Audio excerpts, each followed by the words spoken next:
요즘 증권사 투자를 볼 때 뭔가 분위기가 확 달라졌다는 생각 안 드시나요? 네, 바로 종합투자금융사업, 줄여서 종투사의 시대가 본격적으로 열렸기 때문인데요. 사실 여기에는 기업의 가치를 완전히 뒤바꿔 놓는 보이지 않는 레버리지 밸브라는 비밀이 숨어 있습니다. 오늘 저와 함께 그 비밀의 밸브를 한번 활짝 열어보겠습니다. 자, 이게 바로 오늘 우리가 풀어야 할 가장 큰 질문입니다. 시장에 돈이 이렇게나 넘쳐나는데 왜 어떤 주식은 잠잠하고 어떤 주식은 폭발할 준비를 하고 있을까요? 그 답은요, 우리가 미처 보지 못했던 구조적인 차이에 있습니다. 자, 그럼 시장 상황부터 한번 제대로 들여다볼까요? 지금 보시는 것처럼 부동산 규제나 낮은 예금 금리 때문에 갈 곳을 잃은 돈들이 전부 주식시장으로 몰려들고 있어요. 하루에 거래되는 돈이 무려 139조 원. 이건 정말 역대급 자금이 증권사로 쏟아져 들어오고 있다는 뜻이거든요. 그야말로 엄청난 기회장이 열린 거죠. 그런데 재밌는 건요, 이 어마어마한 돈을 두고 경쟁하는 선수들이 딱 두 종류로 나뉜다는 겁니다. 비유하자면 한쪽은 무거운 닻을 내려서 꼼짝도 못하는 배, 다른 한쪽은 순풍에 돛을 활짝 올린 배, 이렇게 극명하게 갈립니다. 이 그림 한 장이면 사실 설명이 거의 끝납니다. 은행 계열 증권사들은요, 바젤 규제라는 아주 무거운 닻에 묶여 있어요. 위험한 투자를 함부로 못하게 막는 건데, 그러다 보니 굉장히 보수적으로 움직일 수밖에 없죠. 반면에 비은행 계열, 그러니까 전업증권사들은 상대적으로 자유로운 규칙을 적용받아서요, 훨씬 공격적으로 항해를 할 수가 있는 겁니다. 자, 표를 보면서 정리해 볼게요. 이게 진짜 중요한 핵심 차이점인데요.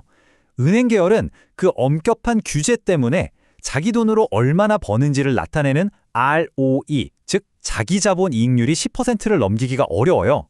하지만 비은행 계열은 훨씬 유연하니까 자본을 공격적으로 굴려서 높은 수익을 만들어낼 잠재력이 훨씬 크죠.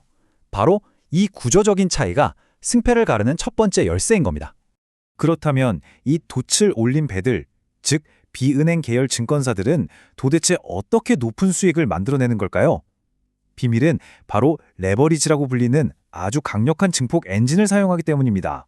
여기서 우리가 딱 하나만 기억해야 할 단어가 바로 ROE, 자기 자본 이익률이에요.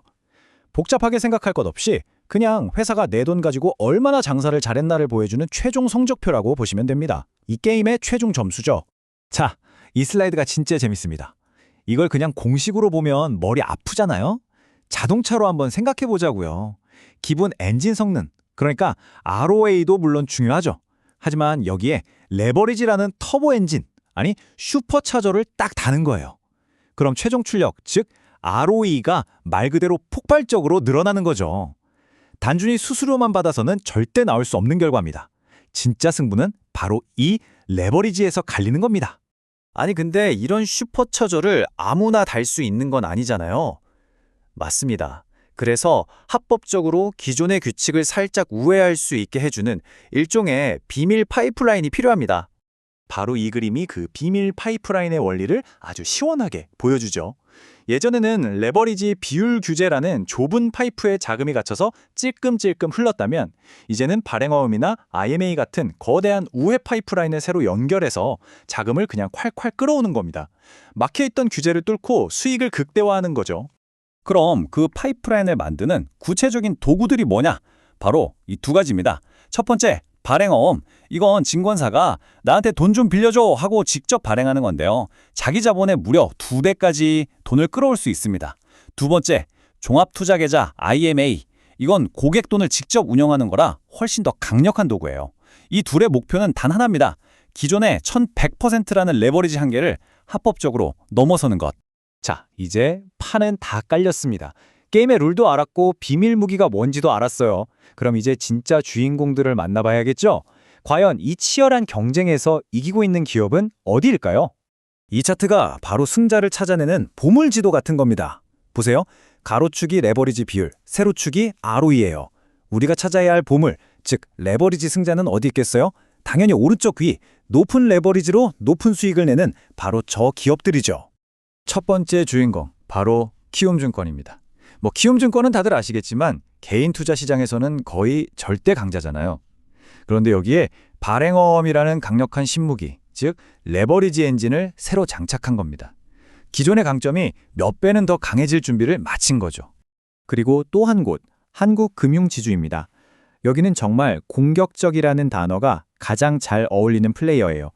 가장 강력한 도구인 IMA를 이용해서 조달한 돈으로 고수익이 나는 기업 대출이나 IB 쪽에 집중 투자하면서 그야말로 레버리지 플레이어의 정석을 보여주고 있습니다.